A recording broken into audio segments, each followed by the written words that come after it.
Je passe beaucoup, beaucoup, beaucoup de temps en introspection. Et je pense que j'ai changé drastiquement, humainement, de mon premier à mon troisième album là qui va sortir. Bonjour, je suis Loïc Prigent, vous écoutez Louis Vuitton Extended, le podcast. Aujourd'hui, j'ai le plaisir d'accueillir Loose and the Yakuza, artiste pluriel et amie de Louis Vuitton. Chanteuse, peintre, actrice, elle incarne une génération d'artistes qu'on ne peut enfermer dans une seule discipline ni un seul genre. Son univers mêle introspection profonde et énergie brute, puisant autant dans la culture manga que dans la poésie contemporaine. Je vous invite donc aujourd'hui à découvrir une artiste qui fait de chaque création, qu'elle soit musicale, visuelle ou littéraire, un acte de liberté totale. Bonjour Luce, comment allez-vous ? Ça va très bien et vous ? Alors au moment où nous enregistrons, nous venons tout juste d'assister au défilé printemps-été 2026 de Nicolas Ghesquière pour Louis Vuitton. Est-ce qu'on s'est couché tôt ? Ça dépend, ça veut dire quoi tôt ? Il faut profiter. Exactement, faut vivre. Vous étiez assise à côté de Yaya, qui est venue dans ce podcast. Oui. C'est étonnant ces défilés, parce qu'on rencontre des gens quand même. Oui, j'ai rencontré beaucoup de gens au défilé de Louis Vuitton, énormément de gens que je ne pensais pas pouvoir un jour rencontrer, ça c'est sûr. Comme Ava DuVernay. Oui, elle est extraordinaire, la Je réalisatrice américaine. Je l'adore. Ah oui, c'est vrai ? Ouais. Vous avez connecté ? Ouais, j'étais très très fan de son travail. La première fois que je l'ai vu, je ne respirais plus. Ah, carrément ? Ouais, j'étais vraiment starstruck.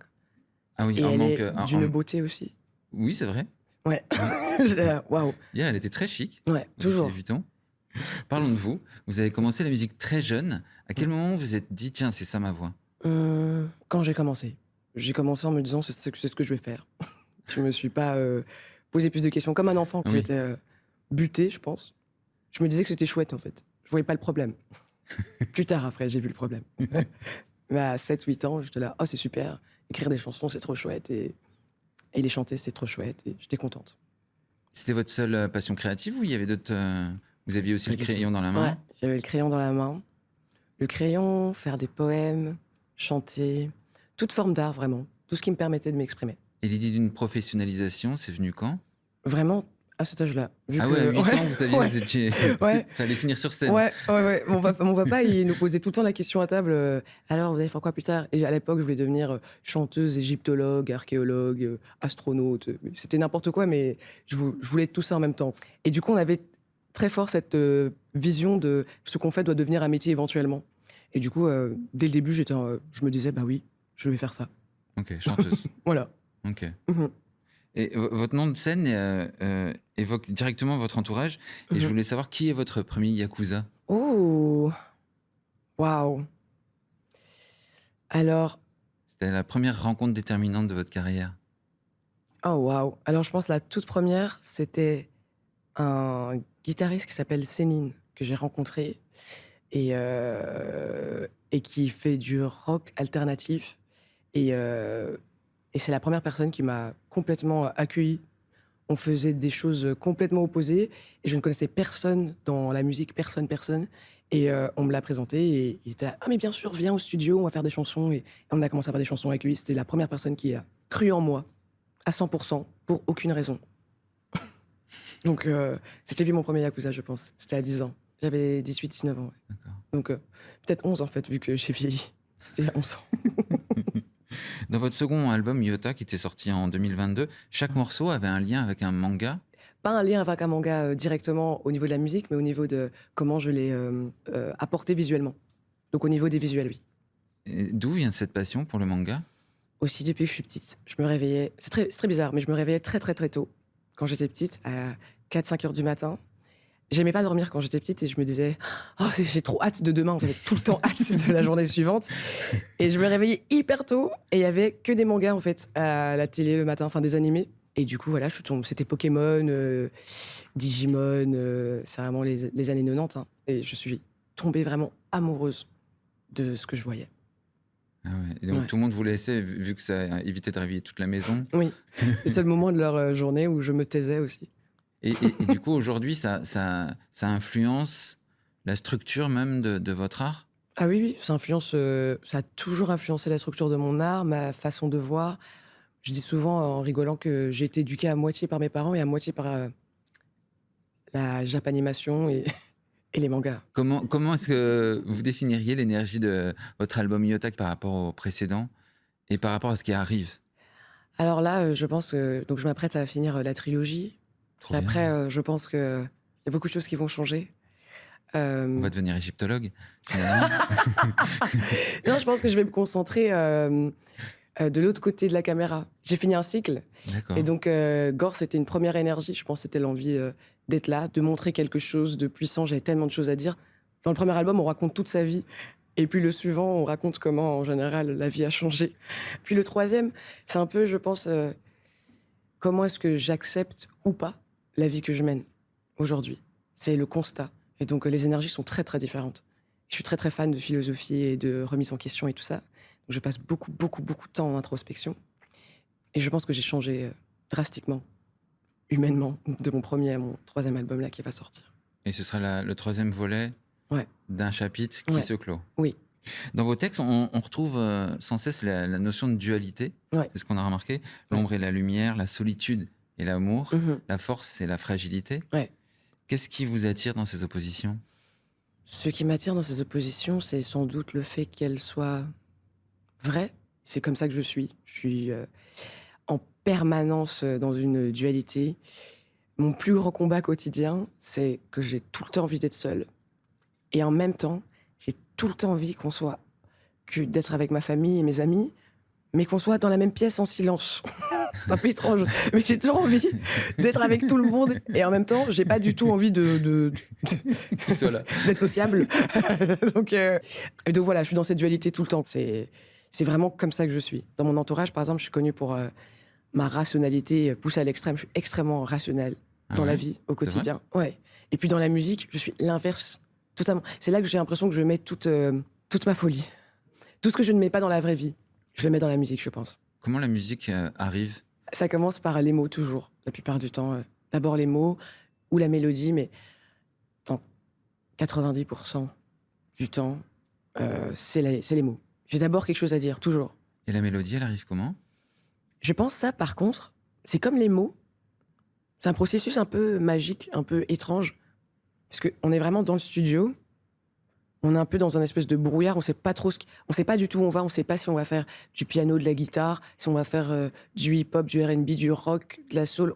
J'en ai aucune idée quand j'entre dans la pièce. Et d'un coup, le son, le son et les paroles, c'est comme si c'était une colonne. C'est hyper bizarre, mais je visualise toujours comme ça. Une Je suis colonne. assise et il y a une Ouais. colonne qui tombe sur mes épaules. Et c'est l'information artistique. D'un coup. Comme ça. Plouf. C'est ça que je vais faire. Et j'exécute comme s'il y avait quelque chose qui me dictait. Bon, j'ai l'air un peu folle quand je dis ça. Pardon. Oui, J'ai l'air un peu folle. mais tant mieux. J'ai l'impression que j'ai pas de contrôle sur le processus, en fait. J'ai toujours cru. Et là, en faisant ce troisième album, je me suis rendu compte que je n'ai aucun contrôle. Je n'ai aucune idée de ce que je fais. Et j'ai cru, en fait, mais je pense que c'était la jeunesse et l'arrogance et le manque d'humilité qui faisait que je pensais que je savais ce que je faisais. J'en ai aucune idée. Ça arrive et je prends ce que mon cerveau, la vie, l'univers, Dieu, je ne sais pas, me donne. Et vous chantez dans plusieurs langues en plus. Ouais. Comment est-ce que vient la langue? Ça aussi, j'en ai aucune idée. je, Vraiment? je pense qu'au quotidien, ma maman me parle en Kiswahili, en Kinyarwanda, en français et en anglais. Une phrase est dite en 4 langues. Ah ouais. Moi, je lui réponds en français et en anglais.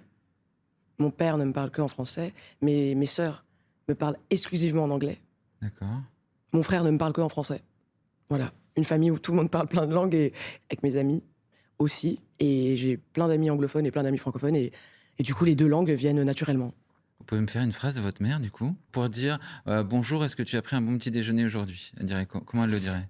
Elle dirait bité. Bité, ça veut dire comment tu vas. En Ok. Kinyarwanda, elle commence à bité. Oulikula, est-ce que tu as mangé aujourd'hui? Puis elle a fait Oulikula aujourd'hui. Because I know you need to eat. De toute façon, ma mère, elle me dit une chose tous les jours, c'est mange. Ah oui, j'avais trouvé un bon exemple. Oui, vraiment, c'est vraiment ça. Vous mélangez les sonorités, les genres, dans une industrie qui, elle, aime beaucoup les cases. Ouais. Est-ce que c'est non négociable ou est-ce que vous arrivez à négocier ou comment? C'est non négociable. Hein. Pour moi, je n'appartiendrai à aucune case, je pense. Et de toute façon, j'y arrive pas. Pour moi, l'art, c'est l'expansion constante. Je m'ouvre, j'avance, L'art, ça n'a rien à voir avec une boîte, ça n'a rien à voir avec quelque chose de figé. C'est comme des atomes en permanence, un électron. C'est ça pour moi, l'art. Et une de vos façons de respirer, j'ai la sensation, c'est la littérature, c'est ça? Oui! Ah oui! Ouais, c'est quoi les livres qui vous ont marqué et qui vous accompagnent encore Oh aujourd'hui, là là! par exemple? Il y en a tellement. C'est vrai? Oui. Le livre qui m'a le plus marqué dans ma vie, c'est Ainsi parlait Zarathustra de Nietzsche, que j'ai découvert dans la fin de mon adolescence et que je n'ai cessé de lire. Il est abîmé. À la maison, c'est vraiment un de mes livres les plus abîmés, je lis beaucoup. Et récemment, cette année, celui qui m'a le plus touchée, c'est Sioran, de l'inconvénient d'être né. C'est une espèce de recueil de mini-essais. C'est plein de petites pensées qu'il a. Et il y a une phrase qui m'a percutée. Celui qui se déteste manque d'humilité. Il a dit, si en fait, je prends tout ce temps pour te détester, c'est que somehow you love yourself. That's beautiful. Ça m'a fait me remettre en question de fou sur ce que je me dis. Parce que j'ai très peu de clémence envers ma personne. Et je me suis dit, ah, mais je manque d'humilité, en fait. Et ça me passionne. Vous avez traduit une poétesse. Oui. Vous pouvez m'en parler? J'ai traduit, du coup, The Hill We Climb de Amanda Gorman, qui était le discours de l'investiture de Joe Biden. Et c'est une jeune, très très jeune poétesse, en tout cas à l'époque, en tout cas vraiment très très très jeune. Et elle a fait un poème magnifique et j'ai eu l'incroyable honneur de traduire. Je n'ai pas compris, je vous avoue, je n'ai pas compris. Quand j'ai reçu le mail, j'ai cru que c'était une blague. Oui. Mais mon père, qui a fait 17 ans d'études universitaires, m'a beaucoup aidé. On a fait beaucoup de back and forth avec mon père. Il a un grand cerveau.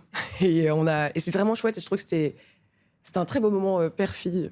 J'étais vraiment touchée parce que j'étais là, papa, tu peux m'aider? Et c'était trop chouette. Et du coup, voilà. C'est marrant parce que Marcel Proust, il avait traduit Ruskin et il parlait pas anglais. Et c'est sa mère qui l'avait aidé. Ah, c'est ouf. Et qu'est-ce qui vous a plu dans ce poème d'Amanda Gorman? Qu'est-ce qui vous a parlé, je veux dire? C'est tout le message qu'elle tient, The Hill We Climb, le chemin que nous gravissons en fait. C'est toutes les choses qu'on doit surmonter, on les surmonte, et il y a quelque chose de l'autre côté. On le fait pour une raison. Ça, je trouve ça magnifique. Parce que des fois, on a l'impression dans certains obstacles que c'est quelque chose de fini, qu'en fait, quand on est en dépression, que c'est très compliqué, où la vie est dure, où on perd un proche, etc., on a l'impression que c'est terminé. Mais en fait, non. C'est ça la montagne. C'est très, très, très, très compliqué, comme le mythe de Sisyphe. Ça monte, c'est très compliqué. Mais il y a quelque chose de l'autre côté. Peut-être un beau paysage, peut-être un moment de calme, peut-être de la sérénité, de l'apaisement, de la paix intérieure. Il y a toujours quelque chose. Il n'y a pas que l'effort, c'est pas que la douleur. Il y a de la joie de l'autre côté. Et je pense que ce qui était intéressant, c'est aussi le contexte, que ce soit une jeune femme, poétesse, c'est quand même un métier très rare. Elle a dû gravir tellement d'obstacles pour avoir l'âge qu'elle a et être la poétesse sélectionnée. Et c'était une jeune femme noire. Et elle représentait quelque chose pour moi, pour mes sœurs, pour toutes ces femmes on avait de la représentation, en fait, différente du type de représentation qu'on a, on va dire, en règle générale. Et je trouvais ça super de pouvoir un tout petit peu faire partie de ce niveau de hauteur, de grandeur, de moments historiques. On a parlé des mots, on va parler de l'image. Et vous dites, l'image, c'est déjà la moitié du message. Ouais, bien sûr. Comment est-ce que ça influence vos clips ou la scénographie de vos concerts? Quand j'écris, que ce soit une chanson, un scénario, un script, un manga, parce que j'écris même des mangas, quand j'écris quelque chose, j'ai une image qui vient quasiment instantanément dans ma tête. Ce serait peut-être pas celle que je vais garder à la fin, mais il y a toujours quelque chose, mon cerveau, il pense de manière très visuelle. Il y a toujours une scène, une caresse, un baiser, un verre cassé, peu importe. Il y aura toujours une scène. Et donc l'image influence énormément non seulement ma carrière, déjà, mais ça commence très tôt, quoi. C'est dès la création, j'ai quelque chose directement dans mon cerveau. Le processus, il commence tout de suite même dans l'image. Et je fais beaucoup de peinture, de design, etc. Et c'est tellement puissant, l'image. Je trouve que ce que les yeux procurent est peut-être aussi exquisite que ce que procurent les oreilles. J'adore observer. Et vous exposez vos peintures, vous dessinez tous les jours? Oui, pratiquement tous les jours. Et il y a un lien, quel est le lien entre vos toiles et votre musique? Je sais pas, je pense que c'est juste bizarre. I don't know. Quel serait le lien? Ma musique, c'est mes sentiments et mes toiles, c'est mes réflexions. Ah, ok. Voilà. Il y a quelque chose de plus raisonné que l'autre, peut-être. Ouais. Parce qu'il y a beaucoup, beaucoup, beaucoup de réflexions dans une toile. Là où dans la musique, c'est du lâcher-prise. Ah ouais. Il y a une concentration différente, c'est ça? Oui. Quand on peint, j'ai l'impression que c'est figé. Ouais. Donc je réfléchis beaucoup plus avant. Alors qu'on peut carrément effacer une partie d'une toile, c'est pas aussi deep que ça, mais je sais pas, j'ai cette impression que je vais figer quelque chose. D'accord. Comme quand je design quelque chose, une fois que tu as fait ta chaise ou tu as fait ton couloir ou ton tapis, c'est ton tapis, c'est terminé. Alors que je sais pas, dans la musique, il y a beaucoup d'essais. Tu peux enregistrer, enlever ça, changer les mots. J'ai l'impression que c'est plus fluide. En tout cas, même dans mon approche. Parce que finalement, dans la musique aussi, une fois que la chanson est sortie, elle est figée, c'est terminé. Donc, mais c'est mon approche, on va dire, dans la musique est beaucoup plus détendue. J'ai l'impression que c'est là que je suis comme un enfant. Alors que dans la peinture et dans le design, je suis comme un adulte. Vraiment. Alors que la musique, vous êtes en studio, c'est collectif, il y a plein de monde et tout ça aussi. Ouais. Mais c'est le côté multipiste peut-être de la musique. Oui, et je sais pas, la musique m'exalte, me ramène une joie naturelle. Vraiment, je suis dans une euphorie profonde quand je fais de la musique. Alors que je pense dans mon atelier, enfin, je suis sûre même, dans mon atelier, par exemple, quand je suis en train de peindre, quand quelqu'un entre, ils sont là, oula, qu'est-ce qu'on t'a fait? Ah ouais, tellement, je lance des regards noirs, je suis là, wow. Pitié, laissez-moi tranquille. Ah ouais, ça n'a rien à voir. Comment ça se passe? Vous avez un studio et un atelier? Dans ma maison, ouais. Et d'où vient ce besoin de créer dans différents champs d'expression? Je pense parce que j'ai besoin de dire des choses différentes de différentes manières. Et j'ai aussi une urgence de m'exprimer. Donc je pense que je suis genre addict à la communication. Et la musique le fait d'une façon, la peinture d'une autre, le design d'une autre. Il y a tellement de manières, en fait, de connecter avec les gens. Ce que j'aime bien, par exemple, dans la peinture, c'est que tu vas déposer la peinture, la personne va l'apprécier ou pas, mais c'est un processus extrêmement silencieux. Par exemple, dans la musique, et ce que j'aime aussi dans la musique, c'est que je vais venir sur scène, je vais chanter ma chanson, les gens ils vont applaudir, ils vont crier, ils vont pleurer. Ce sera une toute autre forme de communication, en fait. Et je suis très très fan de débats. Par exemple, à la maison, je fais des petites soirées où on a des débats politiques à la maison. Et du coup, ça aussi, j'aime trop. J'aime trop les différentes façons de s'exprimer, en fait. J'adorerais avoir tort avec vous, face à vous, dans un débat politique. Je pense pas. Ah oui? Vous êtes convaincante? Pas convaincante. Je pense que je suis insupportable parce que j'essaie de suivre des règles du débat. Mais ça, c'est l'héritage de mon papa. Mon père ne m'a jamais parlé d'autre chose de toute sa vie. Et je ne rigole pas, de toute sa vie, que de philosophie et de politique à table. Fantastique. Ouais. Rien d'autre. Vraiment, quand on lui parle d'émotions, de trucs comme ça, il est en mode ok, ouais. Et puis il est en mode, mais par contre, Platon. Voilà, ça, c'est mon père. Et du coup, je pense que j'ai pris ça très très fort de lui. Et c'est vraiment une grande passion qu'il m'a transmis. Et il y a une discipline que vous aimeriez encore, que vous n'avez pas vraiment explorée, mais qui vous tente là? Ah oui, il y en a plein. Je pense que j'aimerais réaliser un film. Mais je vais commencer par un short film. Après, j'ai déjà réalisé 2 clips là cette année. Donc j'ai déjà mis un petit pas dedans. Ouais. Donc si je devais choisir un truc vraiment que je n'ai vraiment pas encore fait, si je pouvais, j'irais à l'université, à Oxford. J'étudierais cursus 5 ans. Ok. Et je deviendrais prof de philosophie. Ah ouais. Ouais. Si je pouvais, je ferais ça. Ça, c'est un truc que vraiment j'aimerais faire d'ailleurs. J'ai regardé les inscriptions et tout ça, mais c'est un peu incompatible avec mon style de vie et mes obligations et même mon travail et mon art. Mais c'est quelque chose que je fantasme. C'est marrant parce que ça veut dire que vous voyez ça comme une discipline artistique. Oui, bien sûr. Ah oui, la réflexion, je trouve que c'est une discipline artistique, bien sûr. Il faut être très créatif pour être philosophe. Et il y a un autre langage pour vous, c'est la mode. Oui. Qu'est-ce que la mode peut vous permettre d'exprimer que la musique n'arrive pas à faire? Mon humeur. Mon humeur. Le moment, quoi. Ouais. C'est le présent, la mode, pour moi. Dans mon quotidien, ça se marque plus dans... Le matin, je ne sais pas ce qui se passe, mais tous les matins, j'ai ma personnalité qui... Je ne sais pas c'est laquelle qui va venir, mais il y en aura une. et elle va d'abord se traduire dans mes vêtements. Une seule? Des fois, il y en a 2, 3 dans la journée, mais normalement, c'est une. J'ai tellement de diversification de styles, et c'est toujours en rapport avec mon humeur. J'avais passé pendant 4 mois, je me suis habillée en punk, avec des chaînes et des trucs comme ça, hyper intenses. Et cette année, j'arrive même pas à concevoir de m'habiller comme ça. Et là, je suis allée totalement de l'autre côté, très sobre, clean, pas de trucs flash. J'ai envie de me fondre à quelque chose, et tout en me distinguant, l'élégance. Enfin, j'adore la mode pour ça. J'adore la mode parce que c'est aussi un canal d'expression, encore une fois.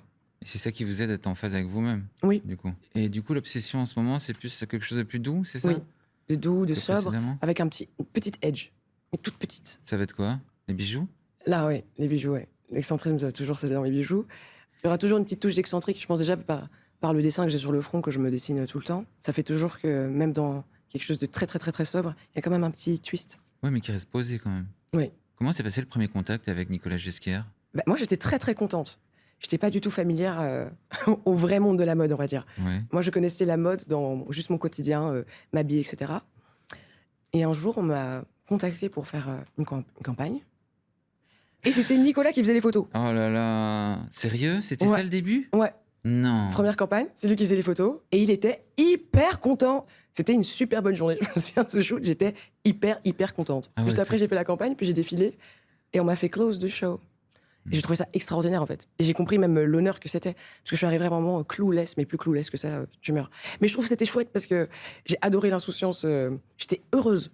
J'étais hyper contente. Je me souviens que c'était ça mon émotion principale. Mais vous avez senti que vous représentiez peut-être, vous incarniez peut-être une muse pour lui? Bon, je n'irai pas jusque-là, hein, je ne me permettrais pas, je ne pourrais pas dire ça à sa place. Mais Bah, vous avez close the show, oui, je sais pas. vous avez incarné une campagne avec lui. Je n'oserais jamais dire ça. Mais en tout cas, Nicolas me procure une joie. Ce qui est Réciproquement, sûrement. J'espère. Mais en tout cas, il me procure personnellement cette joie parce que déjà, c'est un créatif. Il y a quelque chose en lui. Je trouve qu'il a. Je sais pas, quand je le regarde, je vois l'enfant, lui, dans ses yeux. En fait, il y a quelque chose qui pétille, il y a quelque chose. Il est toujours hyper excited à chaque fois que. Par exemple, là, après son show. En fait, il était excité comme s'il a commencé hier. Et donc, c'est là que, pour moi, c'est ça que j'ai trouvé extraordinaire dans cette rencontre. Je n'avais jamais rencontré quelqu'un qui avait fait autant dans sa vie déjà et qui avait autant bien fait ce qu'il faisait aussi. C'était incroyable. Vous avez une forme de radicalité en commun? Peut-être, oui. Et si on peut parler de message et de transmission, Mhm. vous incarnez une voix singulière dans l'industrie musicale. Et Merci. je voulais savoir, qu'est-ce que vous souhaitez transmettre à travers vos chansons et vos prises de position? L'empathie. Ah ouais. Ouais. J'aimerais que les gens aient de l'empathie. Je pense qu'on ira mieux si on avait plus d'empathie. Empathie pour la personne qui est en colère, empathie pour la personne qui est triste, empathie pour la personne qui n'a plus espoir, empathie pour la personne qui est violente, pour celle qui est en colère, pour celle qui a tort. C'est l'empathie la plus compliquée à avoir, ça. Quand quelqu'un a tort, avoir de l'empathie pour une personne qui nous fait du tort aussi, c'est très compliqué. Mhm. J'aimerais bien que mon passage sur Terre, dans ma musique, dans mon art, en règle générale, que ce soit ça, que je puisse véhiculer. J'aimerais bien être tellement humaine et tellement pleine de failles, être le plus authentique possible, ne pas prétendre être parfaite, ne pas prétendre être sans blessure, sans coups, sans obstacles. J'ai envie de montrer l'humain comme il est, dans sa forme la plus basique, et à travers ça, générer de l'empathie. Parce que je pense qu'on se reconnaît justement dans nos failles. Et ça vient de votre mère ou de votre père, ça? Ah, ça, c'est ma mère. Ma mère, le cœur sur la main. Vous avez dit que la représentation est à la fois une fierté et une pression. Ouais. Et comment est-ce que vous vivez cette responsabilité? Parfois bien, parfois mal. Bien, parce que c'est un honneur que certaines personnes puissent s'identifier à moi et trouver que je représente quelque chose pour une communauté, que ce soit les femmes ou que ce soit les personnes noires, pour les immigrés. Enfin, je corresponds à tellement de cases que je pense que je peux représenter quelque chose pour quelqu'un. Donc, d'une part, c'est énormément d'honneur. Je me sens vraiment... It humbles me. Et d'un autre côté, j'ai plein de défauts, en fait. Et c'est ça, la pression. C'est de devoir représenter quelque chose d'un peu... la représentation induit un peu la perfection. Alors, ça, c'est pas possible. C'est pas possible. Et c'est même pas intéressant, d'ailleurs. Oui, mais les gens qui s'identifient à Ah ouais? d'autres gens, ils sont pas Ils vous mettent la pression? Oui, bien sûr. Je comprends pourquoi ils me mettent la pression. Parce qu'ils projettent quelque chose sur moi. Donc je comprends. Mais humainement, au quotidien, parfois, c'est très compliqué. Parce que tu peux pas satisfaire tout le monde. Tu peux pas dire quelque chose qui mettra toutes mes cases en C'est accord. impossible. Et j'ai beaucoup de contradictions. Je suis quelqu'un qui est plein de contradictions. Dans la dualité, le dilemme H24. Et du coup, je pense que je n'arriverai jamais à complètement please them. Jamais. Il faut pas. Voilà. C'est quoi le conseil que vous avez reçu et qui vous guide toujours aujourd'hui? Courage. C'est ça. Ouais. Mais ça marche. Puis on en a. Ouais, On en a des réserves. ouais. Et je trouve que c'est beau. Et c'est quoi le conseil que vous donneriez à des jeunes artistes? Courage. N'abandonne pas, ne lâche rien, crois en toi. On a l'impression des fois qu'on est enfermé et qu'on doit faire telle ou telle chose, ou qu'on n'y arrivera pas, ou c'est faux. Tout ça, c'est faux, en fait. Des fois, on se met nos propres bâtons dans nos propres roues. Et c'est la pensée. Notre pensée, elle est limitante. Et ça, c'est un travail, je pense, d'une vie. Moi, je travaille dessus tous les jours. J'évite d'avoir une pensée limitante, de me dire ah non, mais ça, c'est mort, ça, c'est pas possible, oh, j'y arriverai jamais. Les trucs les plus improbables, vraiment, ça a l'air des fois très absurde, très ridicule. Mais je me dis des fois, si par exemple, demain, je me réveille, j'ai envie d'être astronaute, je me dis, c'est possible. Égyptologue?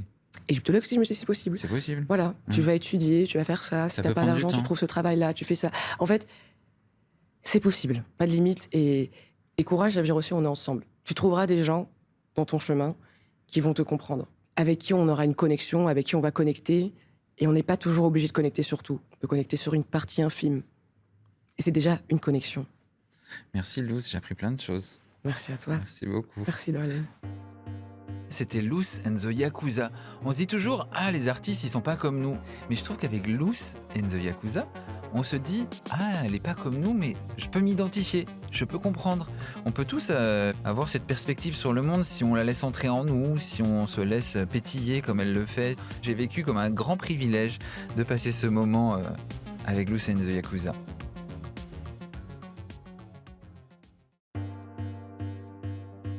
Merci d'avoir écouté cet épisode de Louis Vuitton Extended, le podcast.